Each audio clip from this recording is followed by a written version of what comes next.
All right, Coach, a little bit of a disappointing start to your season with a 6-5 loss to Oneonta. What was your takeaway from that game? We were disappointed in our play.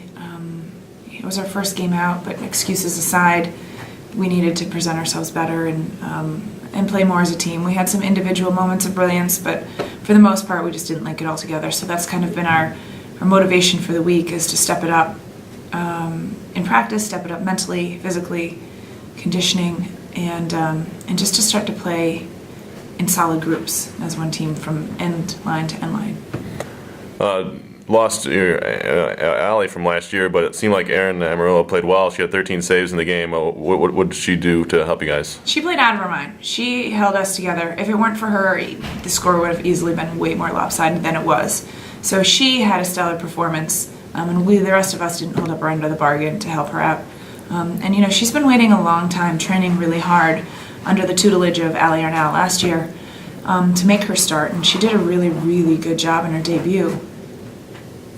So now looking ahead, you have a couple of you have Gettysburg coming up, team you played in the NCAA tournament last year for your first game in Florida. What's that going to be like for you guys heading down there? I think Gettysburg is going to come ready to redeem themselves. I don't know that they necessarily were prepared for us in the NCAA tournament, but we're not a secret anymore. So they're coming with a little bit of vengeance, trying to uphold their Gettysburg pride. We have a tough road ahead of us the next couple of games, and we have to prepare. So the beginning of this week is dedicated to preparing ourselves. The end of this week we'll prepare for Gettysburg. And what's going to be the biggest difference? Obviously the weather heading down to Florida, but you guys have gone down there every year. What's the biggest difference between playing up here in the north really all year and then heading down there? This has been a super, super brutal winter. I'll use the term spring lightly. So even though it's going to be, mid to high 70s, which ultimately is comfortable, it's about approximately 70 degrees warmer than what it is here. So we'll adjust. We're playing on Bermuda grass. We play on field turf here.